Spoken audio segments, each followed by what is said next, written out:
how are you doing? Good, good. So I believe you had a tour of our campus, and A little bit, not too much, but a little bit of a tour. How do you find the campus? Very nice campus, lots of nice buildings, well constructed. Looks good. Okay. I have a couple of questions for you. So firstly, what are your expectations from this conference in shaping the future of construction materials and practices? So generally when you have conferences either on structures or on materials or even on some specific themes within all of this. So this is very broad, getting a lot of different themes and topics united together. And I think it's important to have a bigger view of what structures and material synergy interactions has to be. So I think this is a good step in getting an overall view of the whole landscape of structures and materials. So I think it's a very well thought out theme. Okay. So how do you foresee the role of alternative binders in mainstream construction? Mainstream construction already has accepted alternate binders, right? You have for quite some time the use of things like fly ash and slag. The problem is that codes and standards have restricted their use to a certain amount for good reasons, for performance reasons, for things that they want to control, make sure that the quality control is good and all of those things. So it's good in that sense. But when we are pushing the envelope, trying to be more sustainable, trying to get more new materials, I think sometimes these codes and standards will act as a deterrent. So we'll have to go over and above and find out new ways of expanding it. And that's happening in most part of the world. Like I told in my talk today, fly ash in the US is kind of getting extinct. So we have to go in for some other new alternate binder, alternate cementitious material.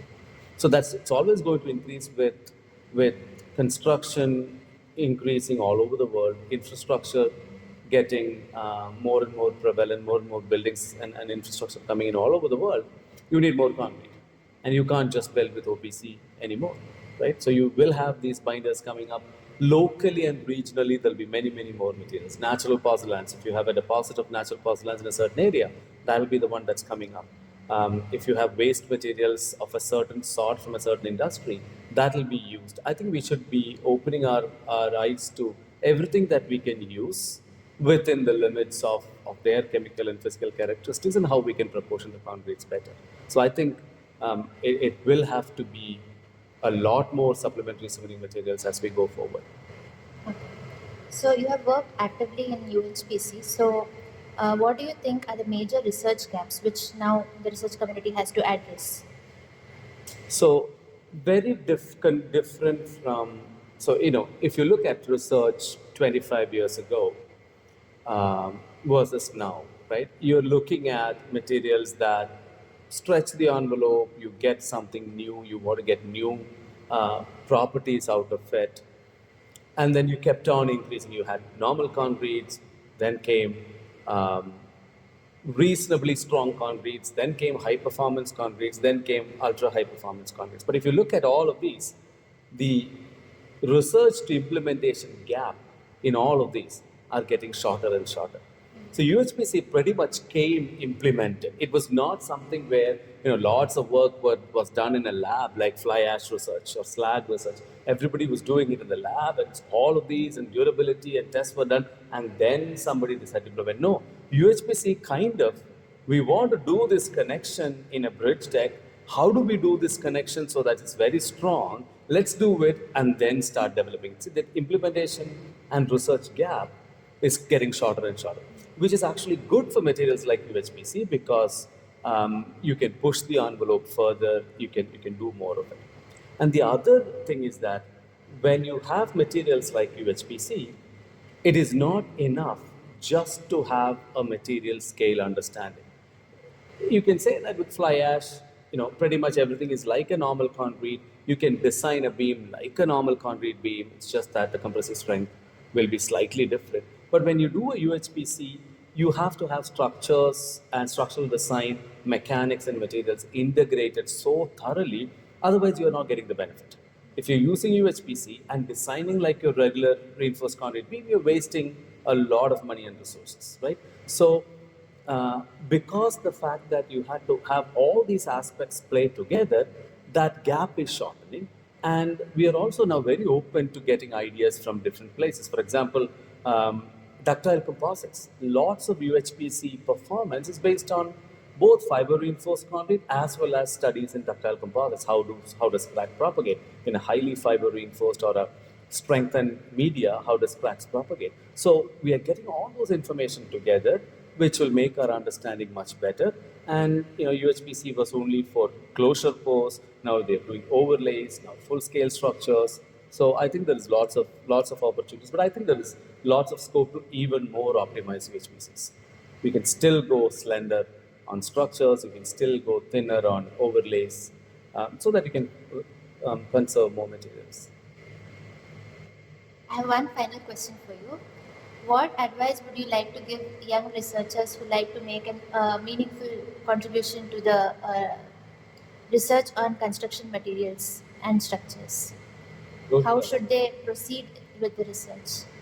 There is no one way, right? Research is not a single lane street. How do you make a meaningful contribution? I'll frame it slightly differently. Who decides the meaning of the contribution, right? So everybody who works, nobody is coming in and doing research saying that, I don't want my stuff to be used. Everybody wants what they are doing to be used. And everybody is putting in an effort in that direction, right? So if you are looking at societal contribution, so can I provide meaning to this, meaningful contributions to society? How am I doing it? Am I reducing pollution? Am I making life better for somebody? Am I doing a very technology to make very cheap housing for somebody who has not been able to afford a house? That societal contribution, you might do it in one way. Somebody else will come and say, this little crack that's traversing through it, I really want to know what's the energy at the tip of the crack. I really want to know how this is driving the crack, right? I really want to understand what are the mechanisms at the tip of the crack. You go through, you study, you spend time, understand. That's contribution to research, contribution to people that's coming after you, right? So, you can do it in whichever way you want. I think that's what I said. Who is it that wants to create that meaning, wants to decide what that meaning is? So you have to go that way. The only thing that you should not do is, I'm going to work on this topic, let me be told what I have to do. Right? That you should not do. You will be told because you will have to hear from people who have done this before, but you always have to have a way in which you understand what you're doing, so that you can drive this process and you can drive this efficiently. If that doesn't happen, so when we have people doing a PhD, the idea of PhD is not to be an expert, or not only to be an expert in the topic that you're doing. It's learning how to tackle a problem, right? So with your knowledge, you can go in and say that, okay, I have no background in XYZ area, but I know the processes to solve a problem by acquiring that knowledge. And then you should be able to convey it and explain it to people who come after you. So you can create meaning in so many different ways. You just have to choose what meaning you want, right? Okay, so thank you very much. Thank you so much. We are privileged to have you. I hope you have a good stay here. Wonderful stay. Thank you.